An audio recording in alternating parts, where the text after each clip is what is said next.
नमस्कार, मैं हिमांशी अरोड़ा। स्वागत है आप सभी का न्यूज इंडिया में। बुलेटिन की शुरुआत करेंगे इस वक्त की बड़ी खबर के साथ। बेटी बचाओ बेटी पढ़ाओ का नारा देने वाली सरकार के राज में बेटियों के साथ उत्पीड़न के मामले लगातार बढ़ते जा रहे हैं और न्याय के लिए बेटियां दर दर भटकने को मजबूर हैं।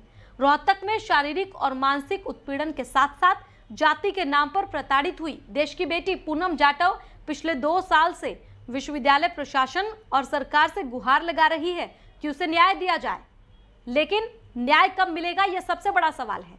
पूरा मामला क्या है, सुनिए पूनम जाटव की जुबानी। डॉक्टर आरपी गर्ग पर आपने मानसिक और शारीरिक उत्पीड़न का आरोप लगाया, पूरा मामला क्या, एक बार विस्तार से दर्शकों को बताइए। जी मैम, ये मामला जो है पिछले 2 साल से चला आ रहा है। सबसे पहले आरपी गर्ग जी ने मुझे काफ़ी तरीके से प्रताड़ित किया है। उन्होंने मेरे साथ मार पिटाई करवाई। डॉक्टर जो कि बलराज सिंह बल्लू हैं सिक्योरिटी गार्ड, उनके द्वारा मुझे यूनिवर्सिटी में घसीट करके पीटा गया और उन्होंने मेरा शारीरिक शोषण करने की कोशिश करी।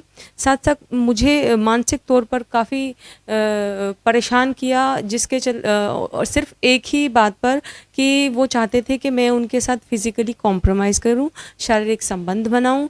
जब मैंने ऐसा करने से मना कर दिया तो उन्होंने हर तरीके से मुझे तंग करना शुरू कर दिया।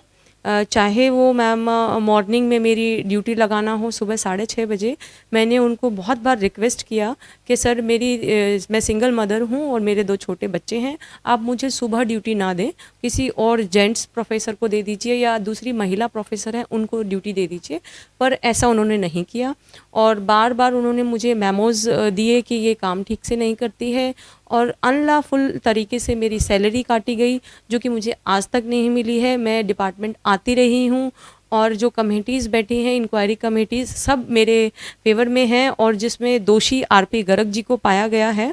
इन कमेटी की इंक्वायरी के चलते अब तक सिर्फ ये हो पाया है कि उनको मैम सिर्फ हेडशिप से हटाया गया है, जबकि वो अपनी नौकरी पर अभी भी जारी हैं और मुझे ना तो अपनी नौकरी कंटिन्यू दी जा रही है और ना ही मुझे मेरी सैलरी प्रोवाइड करी जा रही है, जिससे मैं बहुत तंग हो चुकी हूँ। आपने इस मामले में पुलिस को कंप्लेंट दी है, तो पुलिस का इस मामले में क्या कहना है, कब तक कार्रवाई हो जाएगी और अब तक कितनी कार्रवाई हुई है? मैंने 2 साल पहले ही पुलिस को ये कंप्लेंट दे दी थी, जबकि SC/ST एक्ट के तहत जब कोई मामला जातिगत आधार पर किसी महिला का आता है, जहां मेरे साथ तो मार पिटाई भी हुई है, गाली गलौज भी हुआ है और शारीरिक शोषण करने की कोशिश भी करी गई है और मानसिक प्रताड़ना भी करी गई है मेरे साथ।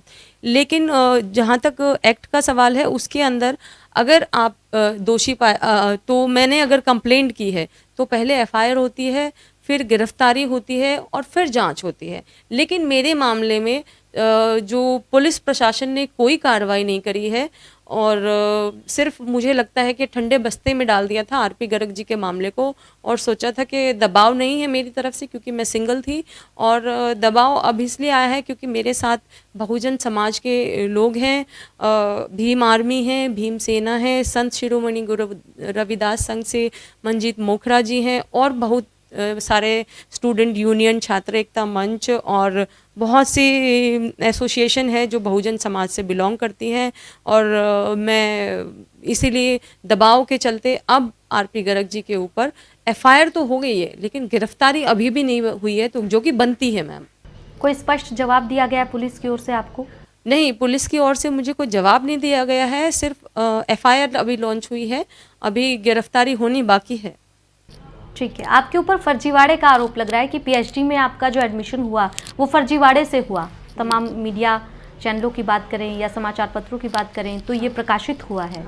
मैं इसके बारे में ये कहना चाहूँगी मैम, जो आरपी गर्ग जी हैं, मुख्य दोषी हैं, जो उन्होंने ये झूठी न्यूज़ फैलाई है यूनिवर्सिटी पैनल्स पर, सोशल मीडिया पर और न्यूज़पेपर पर, और मैं जल्द ही उन पर डिफेमेशन का केस डालने वाली हूँ, क्योंकि यूनिवर्सिटी ने साफ तौर पर मना कर दिया है कि कोई भी स्टूडेंट एडमिशन नहीं लेता है यूनिवर्सिटी अथॉरिटी एडमिशन देती है, हम सिर्फ अप्लाई करते हैं एडमिशन के लिए। ये यूनिवर्सिटी अथॉरिटी पर पड़ता है, एकेडमिक काउंसिल पर पड़ता है, जो कि हायर अथॉरिटी है, और उन्होंने मुझे क्लीन चिट दे दी है। क्या भाई, हमने इसका एडमिशन किया है। स्टूडेंट कभी भी रिस्पॉन्सिबल नहीं है एक एडमिशन लेने के लिए, हमेशा रिस्पॉन्सिबल हैं प्रिंसिपल और अदरवाइज वाइस चांसलर और एकेडमिक काउंसिल, जिन्होंने मुझे क्लीन चिट दे दी है।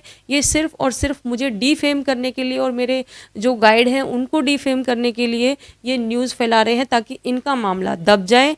और मुझे एक बार इन्होंने इस तरीके से बदनाम करने के लिए यूनिवर्सिटी के कमरे के अंदर मेरे गाइड के साथ बंद कर दिया था शाम के वक्त, जो कि बिल्कुल क्रिमिनल एक्ट है। आप बता रही हैं कि एमडीयू की कमेटी ने मान लिया है कि आपके साथ शारीरिक तौर पर उत्पीड़न हुआ है, आपके साथ मारपीट की गई है, आपको परेशान किया गया, तो उसके बाद क्या कोई कार्रवाई की गई? यूनिवर्सिटी अथॉरिटी ने सिर्फ इतनी ही कार्रवाई की है मैम, कि उनको सिर्फ हेडशिप से हटाया है। एक सिक्योरिटी गार्ड का नाम आपने लिया, बलराज सिंह, उनके खिलाफ कोई कार्रवाई? उनके खिलाफ पुलिस ने कार्रवाई की है, एफआईआर दर्ज की है, लेकिन यूनिवर्सिटी ने अभी तक कुछ भी नहीं किया है। एक तो सबसे पहले मैं महिला हूँ, एक महिला के साथ अगर आप जबरन उसको जीप में डालते हो और उसके साथ भद्दी हरकतें करते हैं और जाति के तौर पर उसको गालियाँ देते हैं, तो आप सबसे पहले दोषी महिला के हुए। दूसरा, मैं एससी समाज से बिलोंग करती हूँ, जो कि SC ST एक्ट लगता है उनके ऊपर। और दूसरे दिन जब मैं यूनिवर्सिटी में जाती हूँ तब तो मुझे घसीट घसीट करके पीटा गया है, बाल पकड़ पकड़ करके पीटा गया है। ये कहाँ का इंसाफ है? यूनिवर्सिटी नहीं देख रही है क्या इस चीज़ को? उसमें भी दोषी पाया गया है उनको। कोई स्पष्ट जवाब आपको दिया गया है? मुझे अभी तक कोई स्पष्ट जवाब नहीं मिला है इस बारे में। चलिए ठीक है, अब आप क्या चाहती हैं? मैं ये चाहती हूँ, एफआईआर दर्ज हो चुकी है आरपी गर्ग जी के अगेंस्ट। मैं चाहती हूँ जल्द से जल्द उनकी गिरफ्तारी की जाए, बलराज सिंह बल्लू और आरपी गर्ग की। और मेरे साथ जो भी परिताड़ना करी गई हैं उनको उनका जवाब दिया जाए कि एक महिला के साथ कभी भी आप इस तरीके का व्यवहार नहीं कर सकते हैं। जब आप एक टीचर, एक असिस्टेंट प्रोफेसर के साथ इस तरीके का व्यवहार रख सकते हैं डॉक्टर आरपी गर्ग जी, मैं आपको इस चैनल के माध्यम से बताना चाहती हूँ, तो आपने कितने और बच्चों को शोषित किया होगा। यहाँ तो मैं अपनी आवाज़ आप पहुँचा पाई हूँ क्योंकि मैं वहाँ पर कार्यरत रही हूँ, और तो इसलिए मैं ये चीज़ कहना चाहती हूँ आपको कि आप ये कमज़ोर ना समझें। मेरे रगों में भी बाबा साहब का खून दौड़ता है, और जितना जज्बा उनका था अपने कौम को आगे ले जाने में, उतना ही जज्बा मेरे पास है कि मैं अन्याय का विरोध करूंगी और हमेशा करती रहूंगी, और मेरा बहुजन समाज हमेशा मेरे साथ खड़ा रहेगा। मारपीट आपके साथ की गई, क्या कोई धमकी वगैरह भी आपको दी गई जान से मारने की या कुछ इस तरह से? मुझे धमकी भी दी गई है, काफ़ी बार धमकी दी गई है, वर्बली फेस टू फेस दी गई है, और कि आपको नौकरी से हटा दिया जाएगा, आप मेरे साथ फिज़िकली कॉम्प्रोमाइज़ कर लें।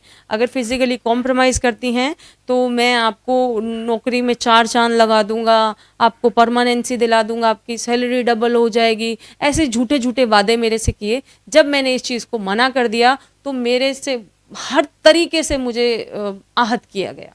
लेकिन मामला ये 2 साल पहले का है और अब ये सुर्खियों में आ रहा है, आप सामने आ रही हैं, तो क्या अभी आप सामने आई हैं या पहले भी सामने आई थी लेकिन सुनवाई नहीं हुई? क्योंकि आपने बताया है कि आपने एसपी को शिकायत दी थी, लेकिन उसके अलावा जब आपकी शिकायत की सुनवाई नहीं हुई तो आपने ऐसा क्या कदम उठाया कि ये मामला तभी 2 साल पहले प्रकाशित होता? मैम 2 साल पहले भी मैंने इस मामले को काफ़ी उठाने की कोशिश करी, और मुझे लगता था कि मेरे हाई कोर्ट के ऑर्डर्स आ जाएंगे तो यूनिवर्सिटी मुझे कंटिन्यू कर देगी। मेरे हाई कोर्ट के ऑर्डर्स आ चुके हैं जो कि मेरे फेवर में हैं, और कहा गया है कि उसको कंटिन्यू कराया जाए जॉब पर, और मुझे एक एक पैसे के लिए तरसा दिया गया, और मुझे मेरे बच्चे भूखे मरने लग गए, बीमार हो गए, और मैं खुद बीमार रहने लगी कि मेरे पास दवाइयों तक के पैसे नहीं थे। तो मैं इतनी परेशान हो चुकी थी, तब मैंने भीम आर्मी, भीम सेना और बहुजन समाज से मदद मांगी कि आप मेरी मदद के लिए आगे आएँ, अदरवाइज़ मेरे साथ कुछ भी हो सकता है, ये लोग मुझे